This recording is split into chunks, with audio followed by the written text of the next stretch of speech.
Kia ora, I'm Holly Buchanan. Dramatically increased Auckland property prices are making Dunedin a more desirable place to live. Real estate agents say local house sales are on the rise as Aucklanders move south. And for one such family, the shift is paying off. Vicky King is enjoying her own slice of southern heaven. A few months ago, she and her family escaped the Auckland rat race and moved to Dunedin. $250,000 later, they stepped onto the property ladder with this house. We were just out of the market in Auckland. It was impossible, A, to get in, because as fast as you've saved to get a deposit, the house prices have gone up, so you haven't got enough again. Local real estate agents say the city's become an extremely desirable place to live for Aucklanders. As median house prices up north approach $1 million, Dunedin homes go for a third of that. King says her family's money has gone much further locally than it would have in Auckland. I think you might get a fence or something, someone's front lawn. There's nothing, not for $250,000, nothing. Real Estate Institute of New Zealand data shows local house sales are steadily increasing, with good quality properties and schools a major drawcard for buyers. It's a far cry from what King calls a depressing Auckland housing market. And you feel like even when you do get in, that you're locked into this lifetime of a chain around your neck where you don't really get to live. Local house sales are expected to keep rising, especially as the market strengthens in spring. King says she tells everyone to make the move south for home ownership and a more relaxed lifestyle, as increasing numbers of Kiwis find themselves priced out of the northern market. David DeLorean, 39, Dunedin News. More than $80,000 is being spent on the replacement of ageing playground equipment. It's part of the City Council's maintenance program for parks and reserves, and it means local children will have new gear to test out this summer. Public playgrounds are dotted around Dunedin, maintained by the City Council and its contractors. They've identified a range of dilapidated play equipment at 7 different sites, and work's underway to replace it. We've got quite a lot of older equipment in a lot of our playgrounds, and it has been there for a long time, but some of it is coming to its end of its useful life, and so we've been working on identifying which play pieces to replace. The total cost, $79,000 plus GST. That covers the replacement of 5 slides as well as 2 roundabouts. Work's being done to playgrounds in Mosgiel, City Rise, Abbotsford, Musselburgh, Brockville and Carlton Hill, and more is likely to follow. We have contractors that go to playgrounds either weekly or monthly, depending on the usage, but every 3 to 4 years we also do get a safety audit done, and we use that information to essentially help advise us which playgrounds we should be looking at replacing the equipment. Work's timed to ensure all new equipment's in place before school finishes for the year, with peak playground use over summer. Time frame is looking for the next sort of 4 weeks. Contractor has already made a start on some of the playgrounds, the ones in Mosgiel, and we're looking, subject to weather, the work being completed over the next 4 weeks. Black says while contractors regularly assess playground equipment to ensure it's in safe working order, the council welcomes public feedback about its parks and reserves. We do encourage customers and the general public to advise us if there are any issues that have arisen. All to keep children safe and happy while making the most of the city's free public assets. Rosie Mannins, 39, Dunedin News. A large-scale redevelopment of the local SPCA facility in Opaho is being planned. Fundraising has begun in the form of a cupcake campaign, and staff have high hopes for the new premises. Selling cute candy-coated creatures for charity. The SPCA's annual cupcake fundraiser secures money for abandoned, abused and neglected animals. And Business Development Manager Kirsty Thompson says it's crucial to keeping the organisation running. We don't receive any assistance from the government or local body, even though we're a law enforcement agency and we're an animal welfare charity. Yes, we don't receive any kind of funding, so we have to do all the fundraising to support ourselves, and Cupcake Day is one of the major things that we do. Last year, the local SPCA's Cupcake Day made around $10,000. Which went towards the day-to-day running of the centre and the care of animals within. And Thompson says this year staff are aiming a bit higher. This year we want to break about 15,000, I hope, just to have that increased amount will be great. Nationwide, we're looking at 350,000. Money raised locally by the Cupcake campaign is set to go towards the redevelopment of the Opaho facility, a project which Thompson says is still in the planning stage, with a focus on collecting as much money as they can. And that's made possible by the organisation's many volunteers. We relied on the community to bake cupcakes for us to support this event, so people donated their time, their skills and ingredients to bake loads of cupcakes, which we're now selling for the proceeds coming back to SPCA. Other donations are needed for the SPCA's redevelopment to improve the temporary home for these guys and those to follow. Ruby McAndrew, 39, Dunedin News. Local rules around freedom camping are being reviewed following widespread public frustration. The City Council is considering a more restrictive camping bylaw to curb associated problems, but not everyone's happy with proposed changes. City councillors are taking public opinion on board to shape new rules for freedom camping. David Benson-Pope and fellow subcommittee members are wading through 50 public submissions received on the issue. The council intends to restrict camping to protect public areas, particularly along the peninsula. But the plan has its critics. The real solution to the problem is to allow them to stay overnight places where there are a toilet, anywhere where there's a toilet just about, because otherwise you get them hiding away in the bushes and the sand dunes and making their mess in those sort of places. So removing them from the likes of McAndrew Bay is just making the problem somebody else's problem. Barnes wants the current camping policy retained with an amendment to restrict the number of camper vans allowed at any one site. He says the proposal to completely ban freedom camping on the peninsula is illogical. You have to recognise that the camper vans are here whether we like them or not, so I think it's important to have good management of the effects that they create rather than trying to just pretend that they're not going to be there, because the current draft bylaw tries to do that and sweeps them under the carpet. Most submitters support the new bylaw, which follows an unpopular 2-year freedom camping trial. Widespread opposition to the trial was led by McAndrew Bay residents, fed up with overcrowding, rubbish dumping and the misuse of public amenities. Things witnessed firsthand by resident David Goodman, who wants camping restricted. A small minority of the freedom campers actually ruin it for the rest of the freedom campers, and that's basically why I've submitted to. I'm in favour of the existing or the proposed bylaw because it excludes McAndrew Bay at all levels. His stance is similar to that of 20 other submitters. 11 oppose the plan, while 18 are neutral. The full council is set to consider the bylaw later this year. Ruby McAndrew, 39, Dunedin News. A local man is pitting himself against some of the world's best for the biggest butchery contest New Zealand's hosted. He's sharpening his skills along with his knives ahead of the event, and there's more than just individual success at stake. Mosgiel man Greg Edgerton knows his meat. He's been a butcher in and around Dunedin for more than 20 years, honing his skills over that time. Now he's facing his greatest challenge yet, the Tri-Nations Butchers Contest in Auckland. So it's the biggest one in New Zealand's history. It involves also the Young Butcher of the Year, and then followed by us later on, all on the same event in the Viaduct in Shed 10. So anyone can go along, anyone's welcome. It's a showcasing butchery at its finest. Edgerton's part of the Pure South Sharp Blacks, a 6-man team of butchers. They're competing against Australia and Britain in this year's Tri-Nations in Auckland. Kiwis have won the contest 2 years running, and Edgerton wants to help secure the hat-trick.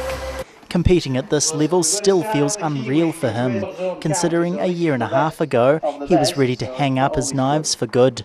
I thought I'd give the North Island versus South Island a go, and if it wasn't going to work out, I was going to look at doing something else, but finding the passion, like-minded people in that environment, now I don't want to leave. It's refueled the fire within. What he'll make at the contest is under wraps, but Edgerton's keen to show what he can do with pork. He says knife skills and good time management will be crucial to securing victory.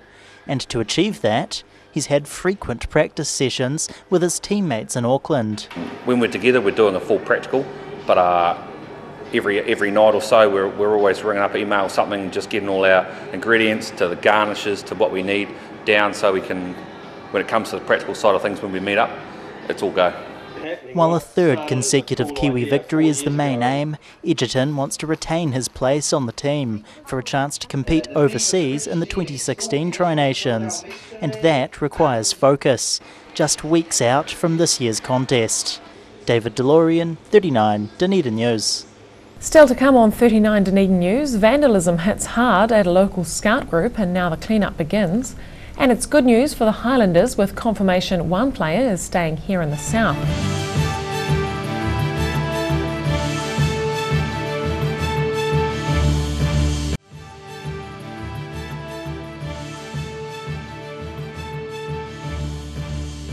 Welcome back.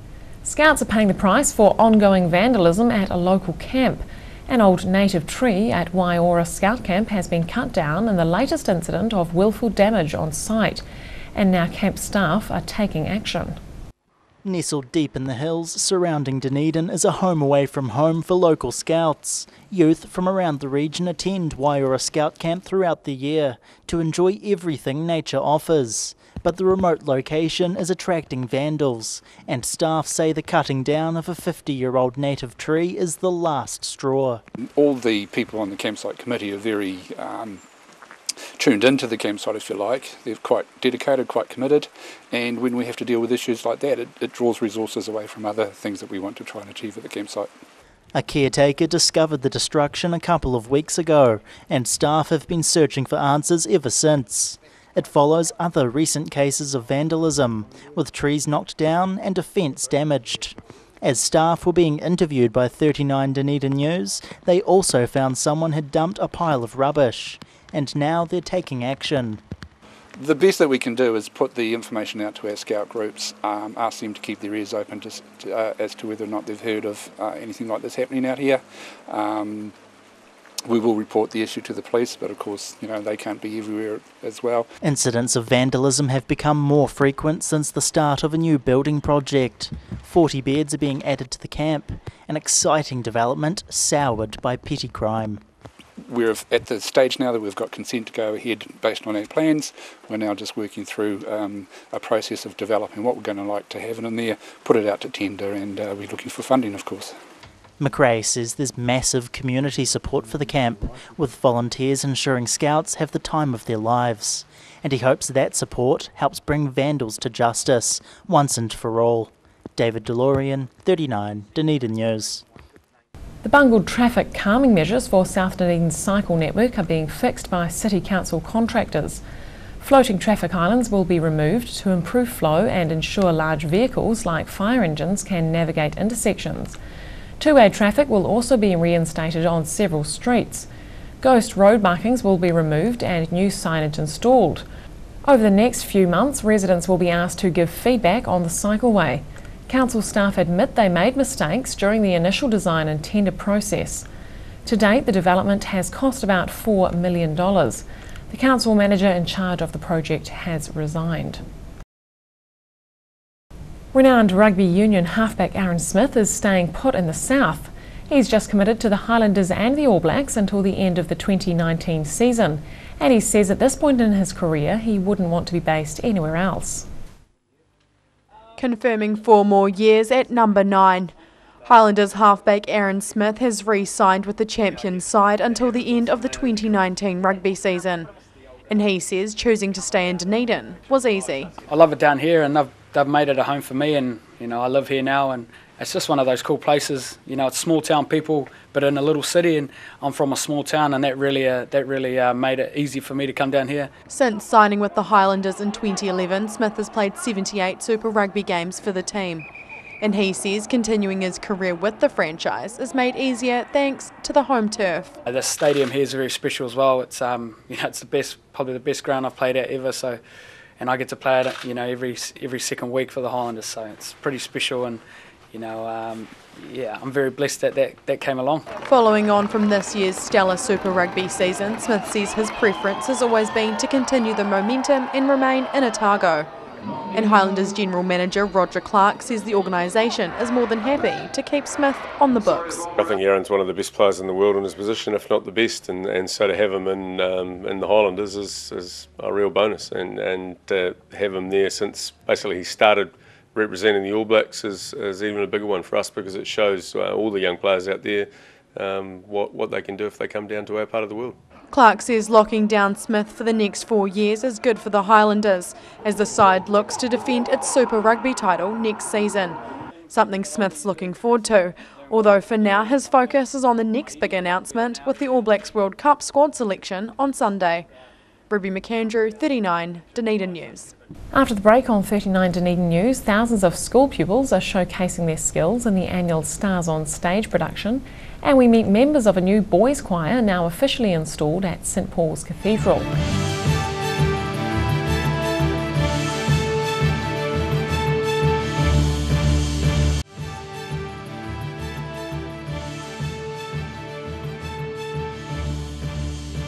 Welcome back.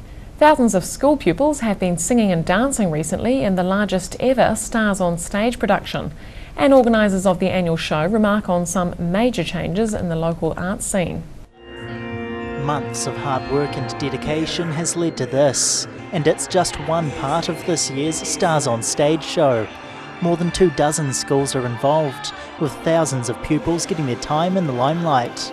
And organisers say it's a once-in-a-lifetime experience that kicks off a lifelong love of the stage. I've had kids come to me and say thank you for giving me the opportunity, and they've gone on to do more dance or more drama, and that's really good. And I think if we make a difference to even a couple of kids' lives, that it's worth it. She says this year's show has shaped up well, following extensive planning to ensure everything from Sleeping Beauty to African-inspired shows come to life on stage. The event's a local theatre staple, spanning more than a decade, and Ryle's seen big changes in that time, such as a drastic increase in the number of boys taking part. Although they start off with, I don't want to do it, they love it. And as soon as they come off the stage, the kids are, oh, can we do it again, can we do it again? So and it's really great to see that. For me, that's the big kick. She says Stars on Stage had humble beginnings, first mooted in a school staff room, and now it's a highlight for many kids throughout the region. So it's just got more and more popular, and as I said before, the schools that started with us, I would say 99% of them have stayed, and others have just come in as well. So they've put it into their curriculum, so it's something that they do as part of their arts. And each night's a full house, so these kids can make the most of their 15 minutes of fame. David DeLorean, 39, Dunedin News. A King's High School athlete is stepping into the international spotlight. He's preparing to represent New Zealand at the Commonwealth Youth Games in Samoa, competing in the long jump and hurdles, but his aspirations don't end there. Felix McDonald is mad about athletics. The Year 12 pupil has dominated local, regional and national contests in recent years. And now he's about to represent New Zealand at the Commonwealth Youth Games in Samoa. Got selected after New Zealand track and field champs, where I won the 110 hurdles and also got the long jump title as well. This is where McDonald will be competing, Apia Park in Samoa's capital. He's never been to Samoa and says travelling to compete in the hurdles and long jump is an exciting prospect, especially as he'll be showing off the results of several intense months of training. Mentally, it's been very tough in this cold climate. I think the training sessions have they're very, very hard. A lot of speed work, a lot of high intensity running. McDonald's impending trip is entirely self-funded, costing a few $1,000s. Internet fundraisings helped him get across the line, and now he's ready to make Dunedin proud. Hopefully I can take this youth, take it up to when I'm a senior and get to the Commonwealth Games and go to the Olympics. Hopefully he can get in the top 8 in the world. The teenager says he never expected his athletics career to take him as far as it has, and on the 3rd of September he'll push himself to the next level when he shows what he can do on the international stage. David DeLorean, 39, Dunedin News. A $20,000 art restoration project has concluded, with a gallery being established within St Paul's Cathedral. About 100 paintings, sketches and photographs of the church and its leaders are now available for public viewing, and it's all thanks to one local woman. Stella Cullington surveys her work, having created this gallery inside the Octagon's St Paul's Cathedral. She began about 18 months ago with a small goal in mind. Well, it started with about 4 oil paintings that we had, which had got into a terrible state with cracks and staining and flaking and bits coming off and dirt. And eventually we decided something must be done about it. But with the restoration of those 4 paintings came the ambition to clean all the church artwork, about 100 pieces in total, telling the history of the church and its people. Some of them were found in boxes in the boiler room. Only 34 of them were hung up here. The rest were scattered here. It took a year to raise the almost $20,000 needed for the project. Most of the photographs have been photocopied and the originals given to the Hocken Library. All the bishops that have been in the cathedral, the visits of some archbishops, the deans that have been here throughout that time, right up to the present.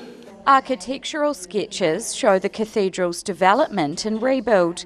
Dr. Cullington's also commissioned a stained glass window in the church, and she hopes visitors appreciate the art collection, which will be added to, space permitting. I think it's part of the heritage of the city of Dunedin. Gives the people an idea of what lay behind the building of this place. As of this week's official gallery opening, the works are on public display during church hours. A snapshot of local history and religion. Rosie Mannins, 39, Dunedin News. And finally, a new group of choristers are singing melodies at St Paul's Cathedral. Members of a new boys' choir have been officially installed during the latest church service, and the experience is setting them up for life. Months of training is paying off for these young singers, as they're officially installed as choristers at St Paul's. The boys' choir was set up at the end of last year, along with a girls' choir. And since then, the two groups have met before school once a week to learn music theory and train their voices. The book that they've been working on for the last 9 months means that they're now complete in that aspect of their training and are now officially turning from probationers into full choristers. And we have the same thing happening to our girls' choir next Sunday morning. In the time the groups have been together, Chittenden says he's seen some great talent emerge. These singers have become much more interested in cathedral music too, and say they're getting a lot of experience and fun from being involved in the choirs. I think it's an awesome experience that I could come to St Paul's Choir because, and it's awesome because when I grow up I can also sing in other choirs and I'll already have an experience of what it's like. I just like singing. I like coming here and stuff, but yeah, I just like singing. That's the main thing. Yeah. I quite enjoy just coming here to the practices and meeting everyone else and just having a good time and enjoying singing, which is quite cool. The groups have a few public performances under their belts now, with these devout churchgoers among those dazzled by the junior talent. And with Dunedin's expansive music scene, Chittenden says the skills being developed during these performances will pay off nicely. We have quite a lot of choirs, and particularly youth choirs and choirs involved with schools. And my hope is that over the coming few weeks, when we come to have an open day later in September, that we'll be able to interest some of that talent into being a part of this choir as well and keep on growing our numbers. As Chittenden looks to expand the choirs, he's touting the benefits of the growing groups. He believes the unique musical education kids get is immensely useful, as they develop a deep understanding of music that will serve them well for life. David DeLorean, 39, Dunedin News. And that's all for this edition of Southern Newsweek. Please do visit our website dunedintv.co.nz, where you can download Southern Newsweek and watch individual clips of 39 Dunedin News or webcast the show. I'm Holly Buchanan. Thanks for watching.